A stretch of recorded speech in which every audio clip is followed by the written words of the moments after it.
I don't believe I did such a good job. Then they'll say, oh, actually that's because I used that home device that touches my eyes a little bit yesterday. And therefore I look good. Actually, I didn't think the treatment was so good. Then your credit taken away.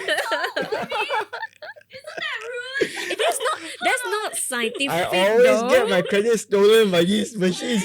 So That's I not tell you, I'm going to take scientific. all these home devices, I'm going to burn them. So hi everyone, welcome back to Spilling the Tea with Halley's. Today we are going to talk about trends. So trends come and go faster than our serums finish. And it's easy to get sucked up with whatever's going on social media so fast nowadays. So today we're going to learn that there is a smarter way to filter out what truly works. So with us today we have our in-house expert Dr. Tan. Yay. And also we have Singy.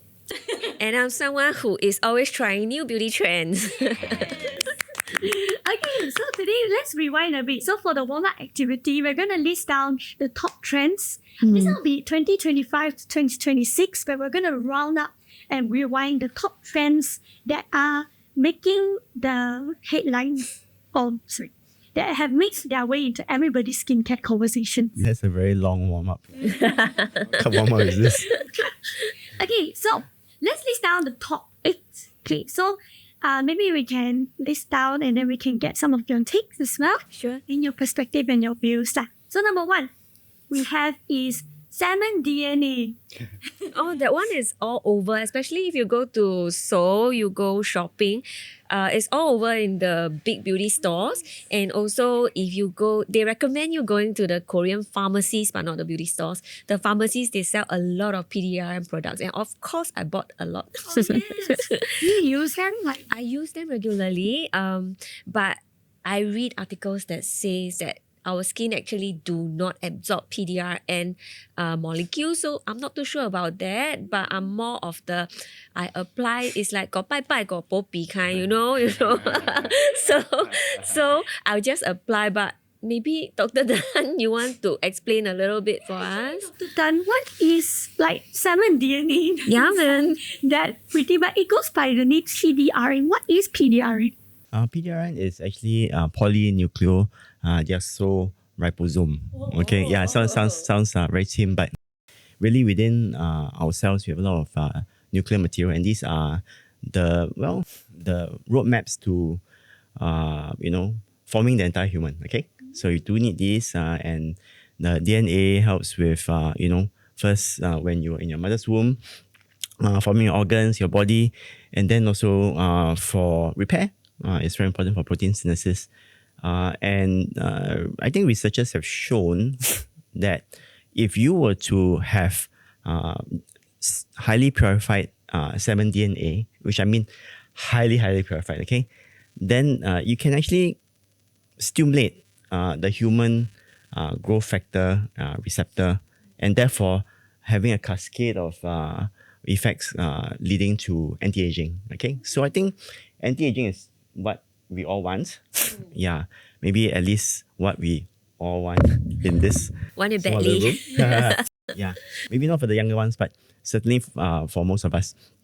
And throughout time, people have been trying very hard to see how we can achieve anti-aging through growth factors. Okay, so there are hygienic ways and not so hygienic ways. So you can try skincare products.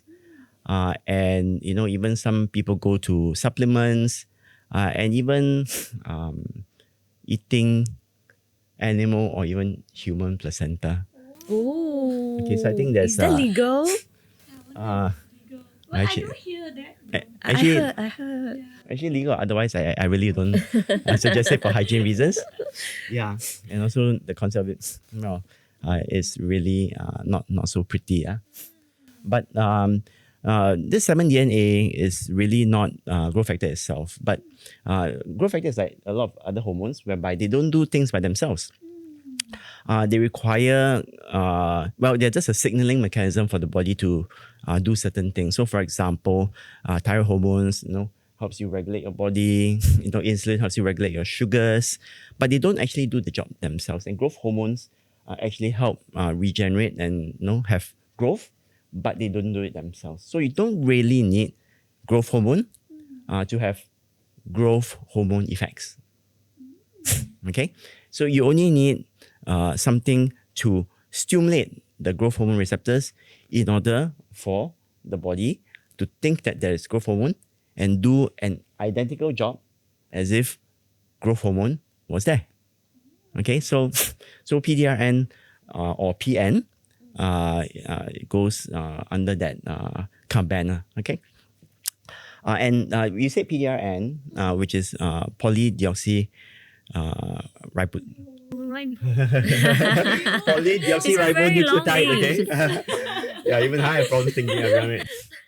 But there's also another product called PN, which is polynucleotide. Okay, so polynucleotide is a longer, PDRN is a little bit, I don't really want to say the whole word, a bit shorter. So we also have the word online. I also don't want to say it. Yeah. Apparently, yeah. So it's part of the reproductive. Oh, the salmon sperm. Why are you so shy? I'll talk about salmon soon later. But maybe just to finish off, PDRN is a smaller molecule. PN is a bigger molecule. So a lot of times when doctors inject, well, I'll get to that later. Sometimes doctors do inject PN. It comes in various brands. And because these molecules are bigger, it's thought to be much more effective. But at the same time, you're right. I mean, sometimes these molecules are too big, they can't be absorbed. So a lot of these beauty products, they have PDRN. Yeah, that's right. So these are actually chopped up even more, and they are a lot smaller. So hopefully they do go into the skin a lot better. So actually, we are not too sure whether it's absorbed or not. Well, I think this is still a budding field. I mean, it's not new, but it's certainly for us to have full information of new products, new trends. It takes a really, really long time. Yeah, and sometimes we know it 5 years later, 10 years later. Yeah, but I think no harm. I think a lot of these PDRN skincare have PDRN, but at the same time, they also have certain other, moisturizing effect, certain other peptides, and they hardly ever exist in isolation, just like everything else in life. Okay, so I guess it's still okay to spend some money on it. Well, I guess it's good to have. Yeah. The trend actually have a lot of people with like skin boosters as well. I think the PDRN, if I'm not wrong, they inject like the salmon sperm. Like some of them, they actually show that too. Like the result look better. I'm not too sure, but like the skin product also, we're also not too sure whether they, put some filter or something. I guess if it goes to the skin, it's better. It started. I think this trend started in South Korea, whereby they actually injected PN into wrinkles, a crow's feet wrinkle, and there was this paper which said that subjectively it improved, and subsequently there's quite a few doctors and scientists and researchers who actually went on to research it as well, and I think there is fairly credible evidence that it works, and at least in the East and slowly in Europe and the West, people are starting to use PN both in skincare and cosmetics, and also medically in terms of an injection-based treatment, and also, but therefore I think let's talk about this. This treatment, how it kind of evolved. So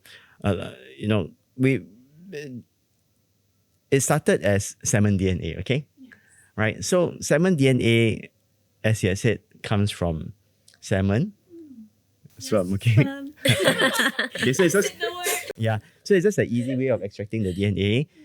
In fact, the DNA from salmon sperm and elsewhere isn't all that different. But don't worry, it's highly, highly purified. So you shouldn't be really running into any hygiene-based problems, okay?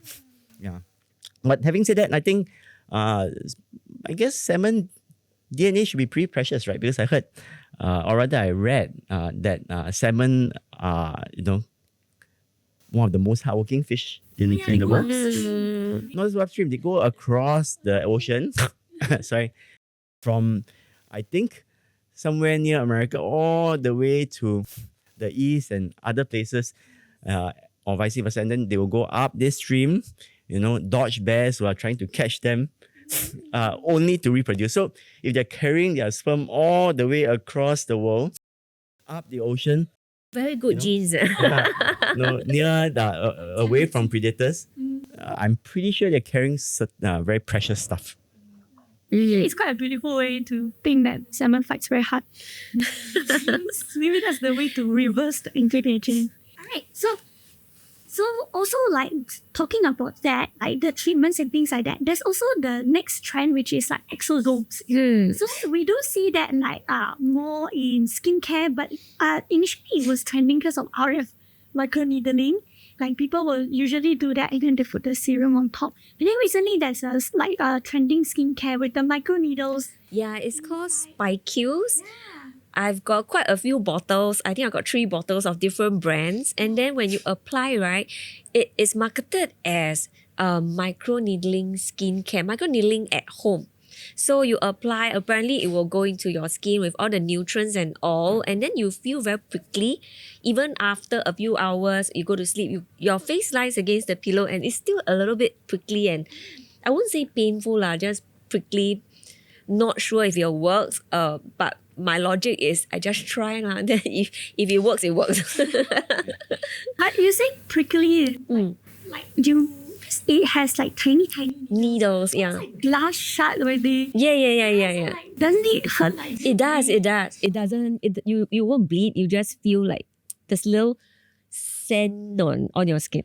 Oh. So maybe does it like so compared to do you do RF microneedling?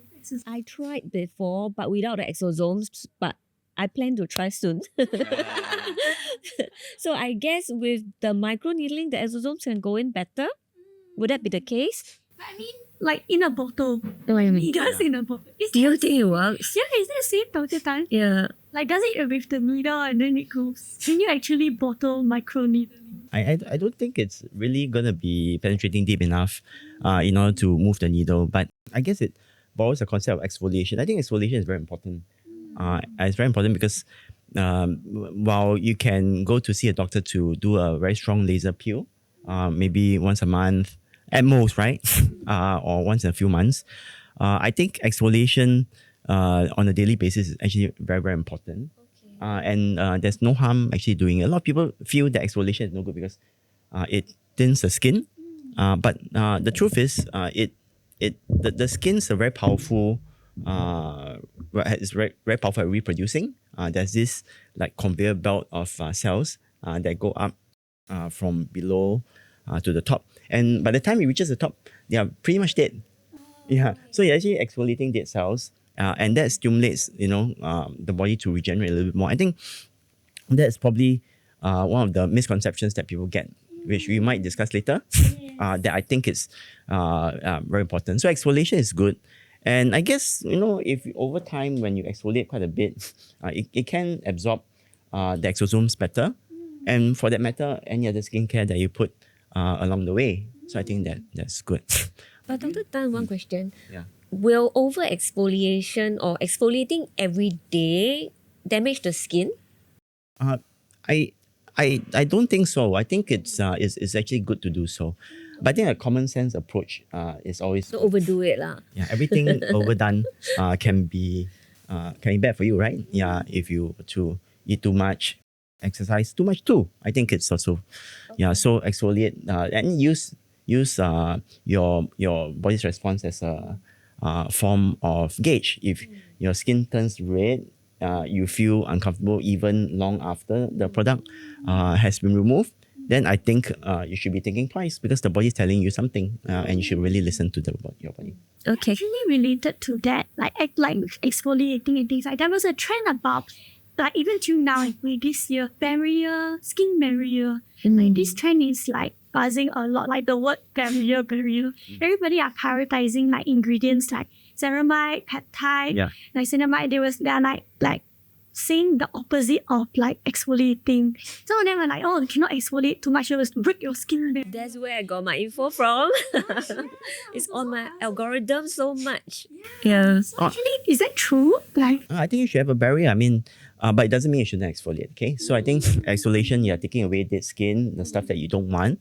Then after that, you should try to keep the moisture within your skin. Okay, so I think the barrier is good, but make sure that you have a barrier which is breathable. So a lot of humectant moisturizers like ceramide, what they do is they actually have a mild barrier, but at the same time they actually absorb water and prevent the loss of water as well, in order to get nice, healthy skin. At the same time, I think that exfoliation is very, very important. So don't misunderstand, or rather don't get confused exfoliation with having barrier treatment. Okay. Yeah. But getting back to exosomes, right? I also want to say it's a buzzword, but a lot of times people don't really understand what exosomes are about. Do you know what exosomes? No, actually, I just apply without knowing what. Yeah. Social media just told me it's good and then it's good. What is it all I actually? see is like just for me, when I search exosomes, it comes out as microneedling and then with the serum. I know it's something that helps your skin I don't know, regrow is the correct word. Repair. Yeah. But I don't really know what it is. Don't worry, I will educate you, Yay! young lady. I love it when you say young. I'm just joking. Anyway, I don't joke about me, young. Okay. I shan't interrupt. No, well, of course I'm not joking, but I will just explain without talking too much about being young or old, right? So exosomes are actually a very exciting concept. Okay, so our cell wall is actually a bilipid layer. Okay, which means that it's actually a barrier of fat or lipids. Okay, constitution of lipids, and we found that if you were to have some skincare product or some active ingredient, something that stimulates growth factor or growth factor itself, or something like that, or peptides, and you were to encapsulate it with lipids as well. Okay, so what happens that when the exosomes meet the cell wall, lipids and lipids come together. So you have, when you make your own salad dressing, right? You put some oil and then you got your water-based vinegary kind of salad dressing. It just doesn't want to mix, right? And it keep on shaking. Then it looks homogeneous in emulsion. Then you put it down for a while. 5 minutes later, it separates again, right? So it's the same concept. So lipid likes lipid. So when you get the exosome kissing the cell wall, they both come together and they form one structure, releasing the active ingredient directly into the cell. Clever, right? I think I'm back to secondary school science class, got homogeneous, got emulsion. Yeah. Almost like osmosis, no? So it strengthens, in a similar manner. strengthens the cell. It does strengthen the cell. It's just really a vehicle to get it in. Okay. Yeah, that's a vehicle to get it in. So lipids like lipids. So I mean, let's go back to this salad dressing kind of analogy. If everything is made of lipids, then it will mix properly, and the active ingredient within the salad dressing will circulate, freely amongst the entire salad dressing. Whereas if you've got one water base and one liquid base or a lipid base, they just want to mix and kind of, I stay my side, you stay outside kind of thing. Okay. So I can't really get in to the cell. So the exosomes is not really a thing. It's a transport mechanism. I see. Okay, that clears up.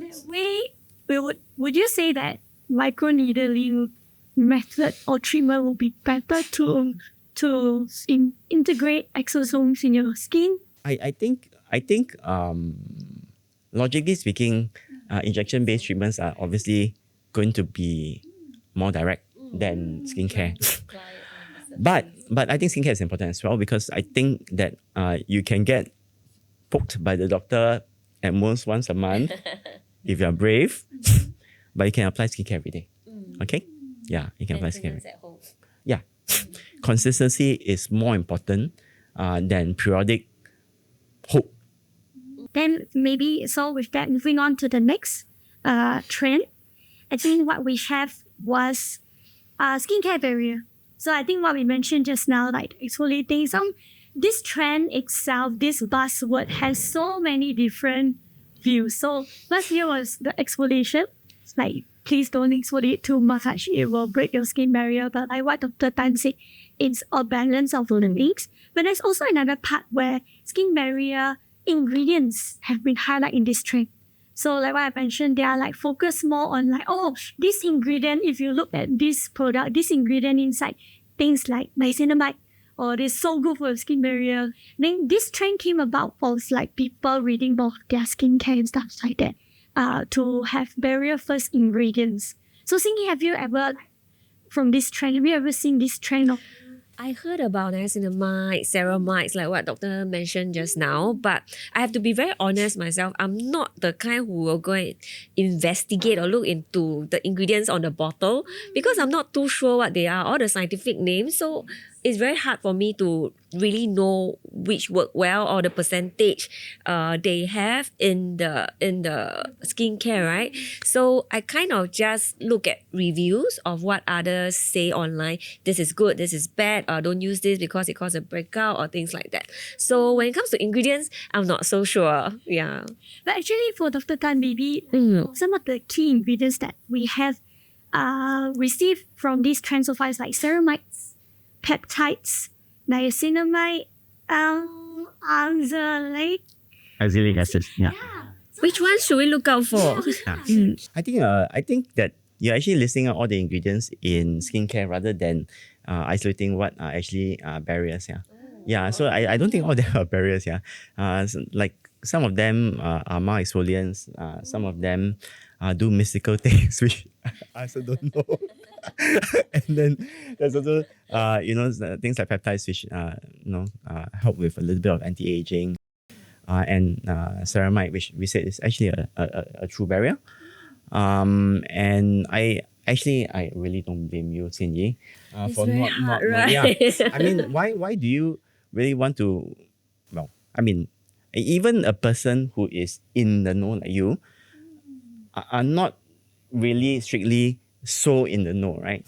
And the common person, I think, is really a bit much to do so. And I think also too little information or a little bit of information, but not the complete information, is also very dangerous. Okay, because a lot of people out there are actually out there for, well, reasons.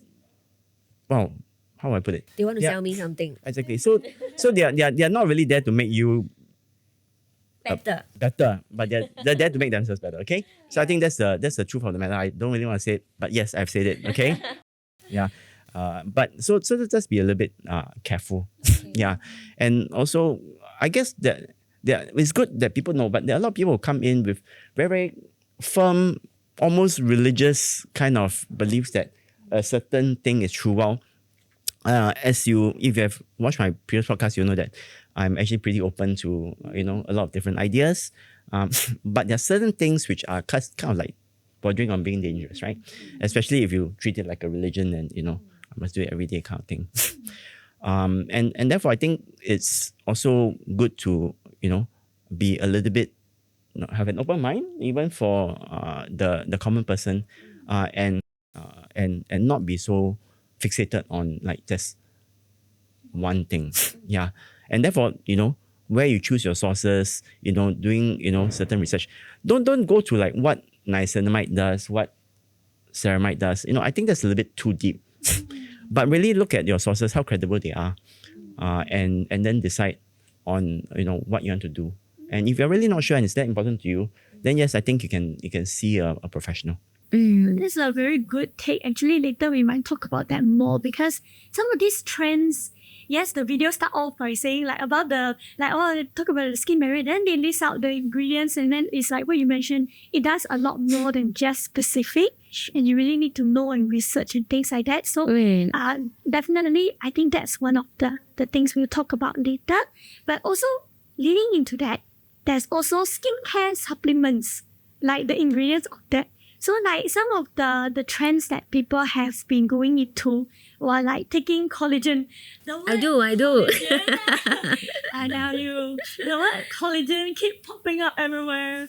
And There's the powder one, there's the gel type, there's the, I don't know, the sachet type where you just suck on it one a day. there's a jelly one. Yeah, the jelly one The also. Korean jelly one, that must been trending so much. Like, does it really help? Like, even, let's say bread essence, you know, there's one, last time the berry one. Oh, yeah. It didn't really do much. I don't really feel anything, but like I said right at the beginning of the video, you just, your bye-bye, your boobies, so you just drink and then pray for the best kind. So actually, Dr. Tan, what are your take about like oral oral skincare? I think it's quite big, right? Because I watched the Korean dramas, right? Always they'll have be like- product placement. They're like fighting. Then wait for a while. Then I sit down. Which drama is Okay, fight again. Or the kissing halfway. Wait. But I've got some smelly breath. Then they take and then they'll drink the collagen thing, and then suddenly the whole world gets better. You know. Yeah, you hold hands, sing the world, walk in the sunset.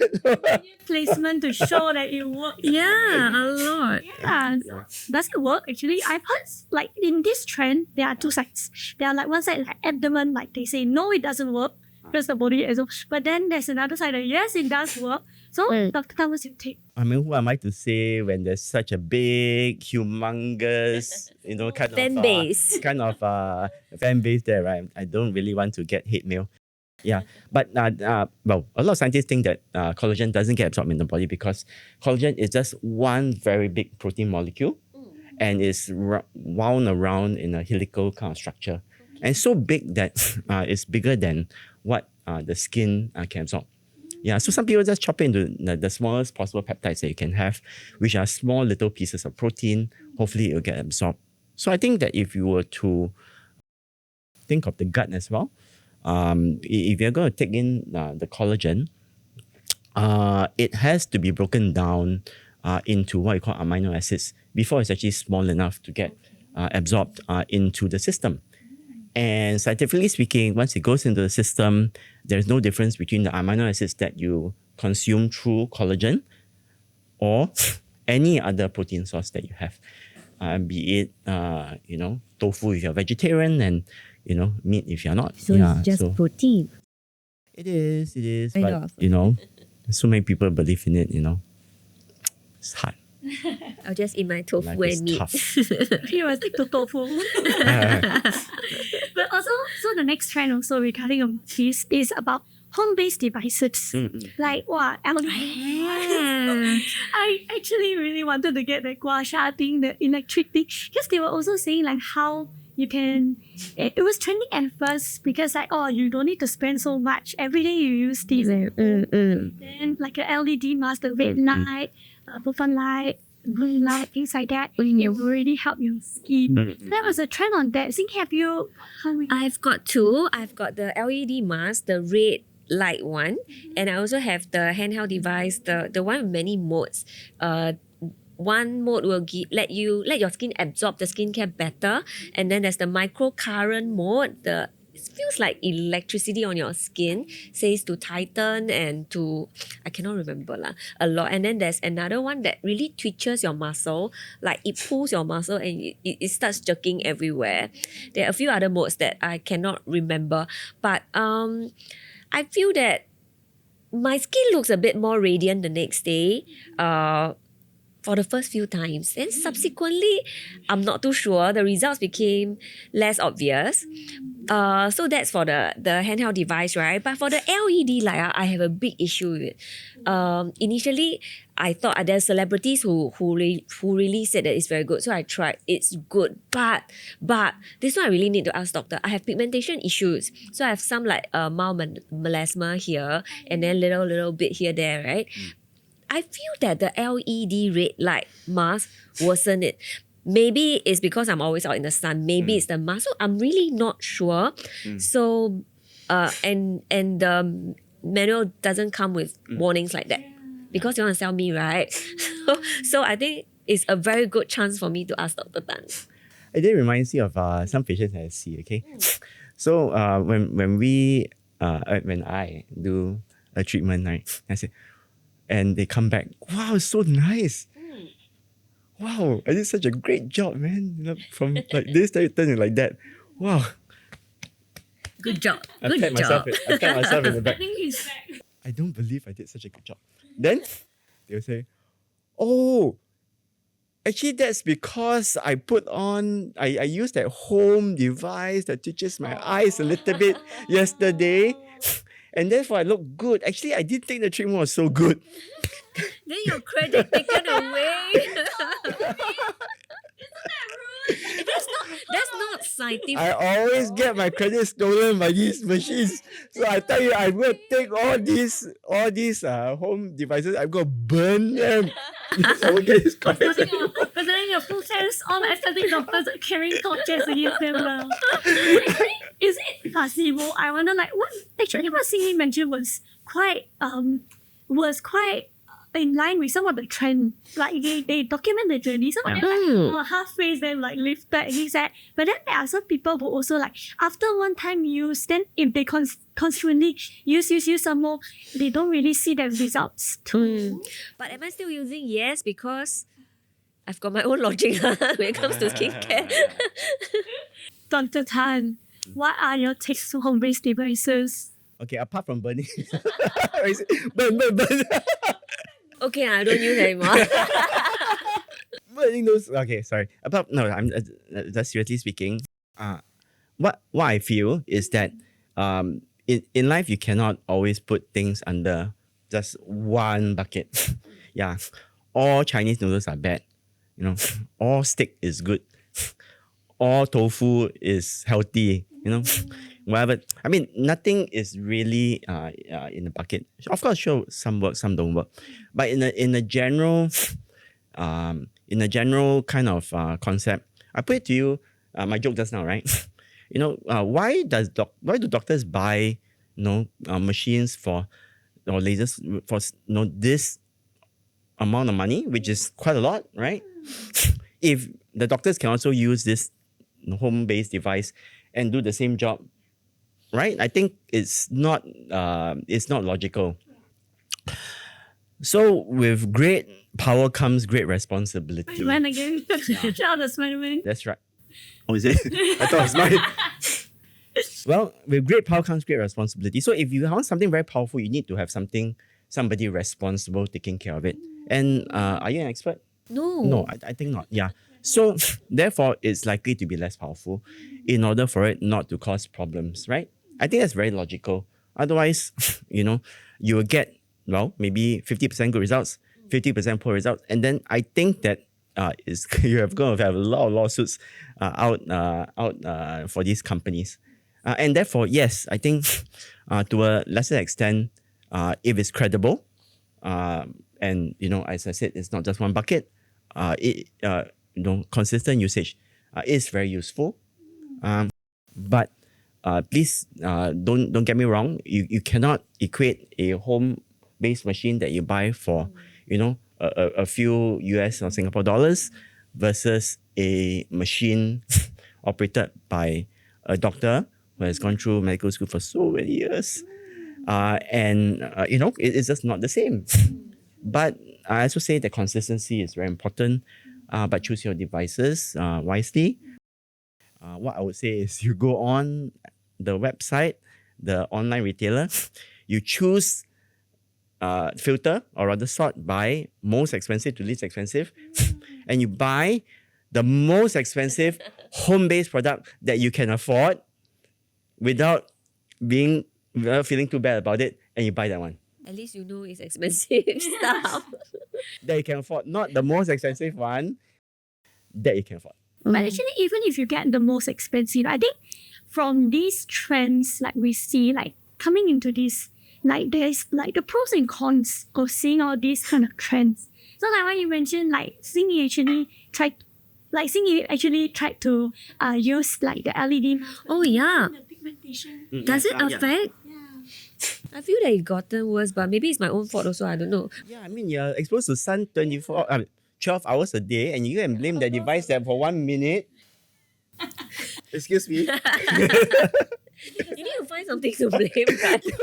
You abuse your face for 10 hours and then you blame this thing for 1 minute. Does it affect at all? Should I stop using? No. Okay, so yes, I think too much is no good. Too little is no good. So you have to just get the right amount. How powerful is it? How many watts is the LED light? How close to your face? Whether you put enough moisturizer for that. I mean, there's so many things. I think that's true. Actually, so coming into this, cons of following trends. So not every trend says the full story, and also not every trend suits the right skin type. Like for example, Singy mentioned she got pigmentation, and then maybe it might affect you, things like that. So that I feel like is one of the cons of following a trend. Like how some of the trends and on social media also, they don't reveal what you mentioned, the warnings. Yeah. The marketing message wouldn't tell you what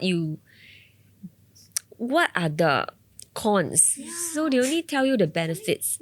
To play the devil's advocate, I think let's go back to what's good and what's not good. Yeah, I think when it comes to medical devices versus home-based devices, medical treatments versus supplements. A lot of people say, "Oh, this is so dangerous.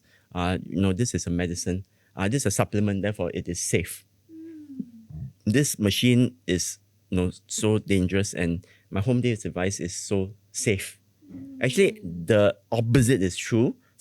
That no matter which country in the world, be it the country we are in right now, Singapore, America, Europe, the developed countries, it's all the same. The medical supervision, or rather the regulatory supervision of medical products is by far multiple fold more than the supervision of non-medical products, right? So which is safer? Medical products. Yeah, so I mean, that was one of the cons that I feel, and also kind of gathered. Some of them just don't have, they just paint a different kind of perspective, and then it tricks people certain times. Then what about other things Dr. Tan, for you, following trends, the cons? Some people actually do follow the trend. They use AI kind of information to filter out as well. What are your takes on following trends? You mean you go to ChatGPT and ask what kind of skincare to use? Yes. Oh, okay. Does it help? I think it's great. Yeah, I think AI is great. Yeah. Trillions of dollars cannot be wrong. Yeah. Money corrupts. Absolute money corrupts absolutely. But there's also something I heard on online again. Yeah. AI is actually biased towards your own input. It will try to follow whatever your It depends on your prompts, and then if you kind of direct it in a certain way, it may come out in the way you want it. Yeah, mathematically speaking, it's called searcher's bias. Yeah, and then I think it's the biggest problem when it comes to people doing research on beauty. Searcher's bias is very, very, very, very strong, and it's it's probably the number one cause of misconceptions worldwide. I say number one because you when you have 1 billion medical opinions on the internet, you will find what you're searching for. Exactly. You'll find. Yes, you'll find. Absolutely. Been through that. Yeah. Any small little thing you will find. And AI, I'm not an AI expert. AI is really based on all these search engines and on all the data, within search engines, to come up with an opinion. And it's just a blended opinion of all these things. And in effect, it's not that different from searching on the internet through your search engine like Google. Yeah, because in a way, although it's more effective, it's also the same. It's just more effective. So it may not be that reliable in that sense. Yeah, that's right. So please use your intuition. Yeah, if your intuition is not quite right, then just Don't follow. And yeah, when you search either through AI or physically, try not to be so biased. Yeah, try to keep an open mind. Yeah, instead of asking leading questions, ask non-leading questions. Yeah, like hey, do you think that I have like pigmentation here? Is there also leading? No, you just see properly. Come see, please. Have. Yeah, see? Actually, I don't. Actually, I have. But you know, I'm just asking you to tell me. So I mean, that's what AI will do when you do that enough. And so it's like almost like, oh, I have a spot here. That is pigmentation, right? Yeah, I mean, if you ask enough, everybody agrees with you. Like that's, you know. How you approach the question like that? Like, oh, I have a spot that is lined with this. What is it? The kind of pro. You mean when patients come to see me? When they actually go to AI, if it's not a leading question, what was it? I guess doctor wouldn't know how the AI answer. Yeah, I'm not an AI expert. Yeah, but no, but in general, just don't ask leading questions. Yeah. Ask. Go see a doctor. I mean, okay, I mean, okay, yes, if you really want it that much, but I think there are ways of getting credible information without seeing a doctor as well. Yeah. I mean, talking about all these cons of like following trends, I've been researching by myself and things like that, or even the social media trends that we see to get information. There's still also like the pro side, which is like the good side. And I'm sure like see you a lot of skincare and like how it helps like you see the benefits in. So like trends actually do sometimes bring more information. Yes. I think to tell the truth, by the time the scientists research a certain subject, it goes through a very rigorous process, you know, through a long time. And then for it to be floating out in the market, and then for it to actually publish in some journal or get presented in some medical aesthetic conference, it takes way too long. So a lot of times, new trends also, well, for the doctor myself, for new trends, you know, I can't really wait for all that things to happen. I also depend on the internet to find what the latest trends are. I mean, that's inherent in the system. The system is that once it's totally proven, it's too late. And you know, if you want to be ahead of the curve, then you do need to require on trends. So trends are very important. Yeah, absolutely important. Even doctors like myself need to look for trends. I think, do you also find like trends help you? Yeah, I do. I actually discover a lot of skincare routine that works. For example, I'm sometimes on the Xiaohongshu, you know, the Little Red Book, the Chinese platform. So the Chinese social media also share a lot of beauty tips and such. And one of them that I find I stick to for at least the past 2-3 years, and it worked really well, is what they call the Zao C 1A, morning C, night A. So morning I'll apply like vitamin C serum or cream, and then top with a moisturizer. At night I will go for retinols. So morning is brightening, and then at night I will do the anti-aging skincare routine. So sticking to this for the past few years, I think it worked lah. Yeah. It does sound like it helped, like the information actually helped improve the So all this I got from social media trends or whatever that's fed to me by my algorithm. So there are things that worked, there are things that don't. So really depends. I'll just try and error. like even like some of them, they actually document like the whole treatment journey, like POV, getting laser. I love to watch those though. like from especially like for me, because I'm reaching an age where you feel like out therapy. Lifting? It hurts, and then like you get to see the whole journey. Actually, it really does help with the information. I learn new things all the time, every single day. But I mean, for those realistic trends and treatment and journey, as well as the pros and cons of trends, there are like what Dr. mentioned, like you have to know your sources and things like that. So maybe for the wrap up, Dr. Tan, maybe can you give us like a few tips on maybe how we can follow trends properly, like absorb what is like good for you, or maybe like your as an expert tip, how do we follow trends? I also want to ask Dr. Tan Right, to right. add on to some things. Can you recommend some treatments on top of our concerns, like what we mentioned, instead of going just for skincare? Are there treatments for beginners or that we can try also on top of following trends? Okay, so I mean, since you are here. okay, so number one, I'm not that's like I'm not an expert in AI. I'm not an expert in trends. Okay, but I mean, as a layman on one side, but an expert on the other side, I'll look at trends. Okay, there are some trends which are just a fad, like bell bottom pants of the 90s, less attractive looking than skinny pants of the 80s. No, the bell bottom pants of the 70s better than the skinny pants of the 80s, better than the baggy pants of this century.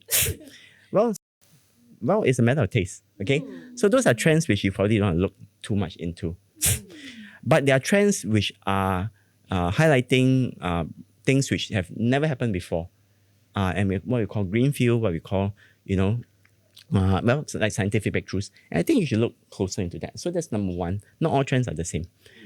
And then let's say number two, let's talk about how we determine whether what people say is true or not, right? Because a trend is not proven, and that's why it's called a trend. Otherwise, it's a fact, right? So it's a trend.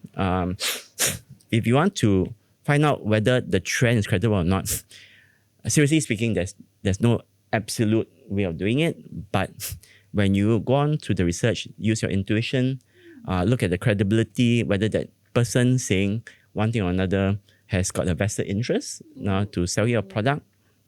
Number two, check the website. A lot of times, websites from very credible institutions like the FDA, like government bodies, big hospitals who are well known worldwide, and even those can get can lead you astray. And those which summarize research, they quote lots of papers and stuff, and etc. I mean, whatever really feels that it is the truth to you, please go ahead. And don't really follow a trend, as we said, a searcher's bias, and go down the rabbit hole, because it will never end. Once you go down, a little bit of depth into one topic, go around it and look at the topic from behind. And don't be so fixated on this, chasing down just one fact that you feel is a fact. Okay. You also say like from behind, we also can start from your own concerns. Like from your example, like for me, when I was looking at art therapy, it started with like anti-aging. Like when I searched the word art therapy, then all the treatments and things, all the like RF microneedling, then it became very generic and then like some trend. But when I started to search more about like, I have a bit more chubbier face, then they actually like the algorithm search better. Yeah, exactly. And stuff like that. So like, would you also say like they can start with like concerns from themselves, as well as like treatments and things like that? Yeah, I think so. Yeah, I mean, you have actually said everything that I wanted to say, right? Just look, as anything in life, look at the problem from all the different perspectives, and just not just go head on. Yeah, I think that's perfect. Nothing more to say about that. Yeah. Maybe the second tip also, how about consulting a doctor for trends? Yeah, I think I think that there's not. Is it too burdenful? Doctor, I saw this exosome. So far, I've not had anybody come to see me and say, I have no problems. I just want to clarify with you whether this trend is true or not. They will come and then ask for solutions for their concerns, I guess. Yeah, of course. I think that, yes, I think the first step would be really to do your own research. I think seeing a doctor is just really the tip of the iceberg. We live in a small country. There are plenty of credible medical facilities nearby. There are people in rural areas worldwide. And there'll be people who do not really want to pay to see a doctor. So I think that's first step. I think the people who come, they already have done the research, right? Especially in developed countries like ours. And they already have a problem which they feel they cannot solve, right? So that's what I feel should be the case. I mean, you really shouldn't be wasting your time and wasting your hard-earned precious money to see a doctor for something that you can do yourself really quickly. Okay, but then after that you get to a higher level, which is needed. Then yes, please go see a doctor, right? For difficult problems that you cannot solve yourself. For example, I mean, if you can get your own skincare, get your own skincare.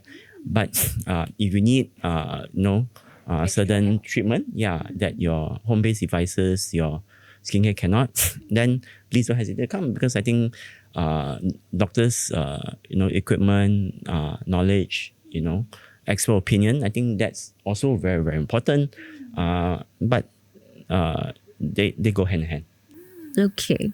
I also feel like the last thing about like trend following, I don't know, like maybe Dr. Tan have a different take, but I feel like how to introduce it so fast. Like they hop on Why? trend. Like every time there's a new skincare that comes out that's trending, then people try to use it straight away. I would say, is it? Wait for a while first for the reviews. I feel like trends always come and go, like what you mentioned, very fast. I feel like also try to keep it stable and introduce things like more naturally, slowly, like don't rush into it. Will you say that as well? Yeah, it's always good to learn from other people's mistakes, right? Just like the iOS new software come out, don't download first. Don't update first. Update after a few weeks. There's a lot of those things. Oh, yes. Yes. Oh, okay. So coming back to like the different, like we listed out all the trends, and then Xingyi also has shared her personal take as well. So like based on all these different things, like maybe like what you mentioned, treatments as Yeah, what are some of the treatments that you can recommend for people who like me has got pigmentation or I use exosomes and PDRN just to hydrate my skin and repair. And then for Janice would be lifting and firming. Also anti-aging. be immortal. Yeah, so I think people come to see us for maybe about 3 big groups of issues. So yeah, I think one, anti-aging. So anti-aging can be divided into pigmentation issues, like I said, or loose skin or sagginess. So that's one very big issue. For younger ones, I think it's really about maybe acne, which is a very big problem and a very serious problem as well, because it affects not just the health but also the mental well-being, because acne scars can last forever. Yeah, and also for the younger ones, some form of facial or body contouring, such that they change certain aspects of their face that or the body that they do not like. So these are the 3 big buckets of treatments that we offer. And for pigmentation, I think I think skincare is very important. Please apply your niacinamide, your ceramide, as talked about, your exfoliation and sunblock, your commercially available retinoids and stuff. But when people come, I think for pigmentation, lasers are good. IPL or intense pulse light is a bit more affordable. So these are first line treatments, and then second line treatments would be, I won't talk about that. It's really way too much. But always simple things first. Sagginess, as you said, ultrasound based devices, radio frequency based devices. Yeah, it's best, because I think you guys are really educated. Otherwise, or maybe you all have done a lot of research, when you talked about microneedling, radio frequency, you talked about our therapy or ultrasound-based devices. These are exactly the most basic treatments, and perhaps the most effective treatments that doctors would recommend. Okay, so in terms of acne, skincare is number one. Okay, number one, not lasers. But I'm lasers, surprised to hear that though. I thought lasers will be the most effective. I think that for acne wise, you will be surprised. Starts at home. So it starts at home. Yeah, it should, and it will. And then you can escalate it to the doctor for, oral medications, more specialized skincare with some antibiotics, stronger exfoliant, stronger retinoids. And then you escalate it to lasers, for treatment of acne, for resolving acne scars or other treatments. Okay. For contouring, I guess we also talked a little bit about this skincare, the Botox stick or the eraser stick, right? Oh, that one I saw on the videos. Yeah. After applying within 1 minute, the entire eye bag's gone. Although it looks very convincing, I'm 100% sure it's fake. Yeah, can it be? that's what I want to just throw away because I have no more business, right? Or if I just did Botox treatment for this person and then I did such a great job and I'm so happy and come, actually it didn't work, but no, I did this thing like 5 minutes before coming and now it's okay. I think it's so nonsense. Find that, I don't know, I think it's like fake. Yeah. Okay, so anyway, they're probably more likely to change the reflection of your face rather than to actually have a Botox effect. And it's not really about the fact that it wouldn't work, but these treatments need to be very precise. And if you're going to put cream, you can't really be 100% sure of where you are putting it and what the effects are. And it can get pretty dangerous if it's really, really powerful. I think the technology is really there, but really how we can apply that technology in a safe manner. And back to our machines and stuff. Frankly speaking, to treat human beings, it is not very difficult. In terms of the power, it's normally not limited by power. Lasers can cut through steel, can cut through diamond. It can certainly treat human skin. But more how we can have the device which is on the edge of, being too much, but also on the edge of being too little.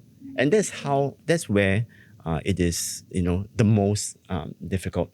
But I digress. So let's get back to The different treatment. the different treatments. So let's go back to facial contouring. Yeah. So I think that's a little bit more difficult to be using your little,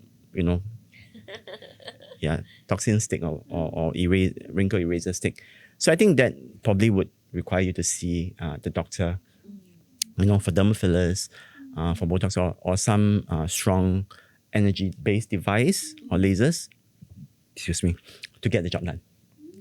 So there are these big buckets, and I've laid out, what we normally do. So yeah, I think if These are the few that we can. business card. Oh yes, please. We have something going on, but yes, I mean, You want a card too? yes. I also want.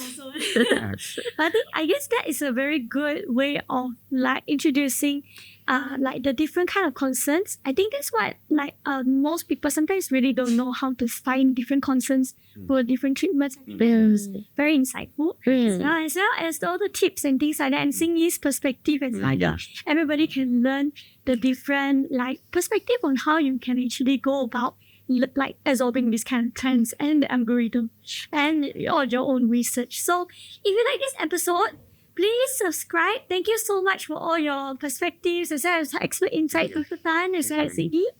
Thank you. So if you like this episode and you want to find out more, if you have a question about different concerns on different treatments or any trends that you see, put the comments below here or somewhere.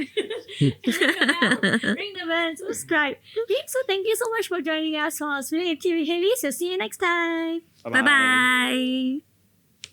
I learn new things all the time, every single day. Like 早C 1A. 真的好。 Trends occur and change faster than you finish using your serum. Oh, those are really, really powerful stuff, man. My goodness. Let me take out my jotter book and write it down. No, you just watch this video.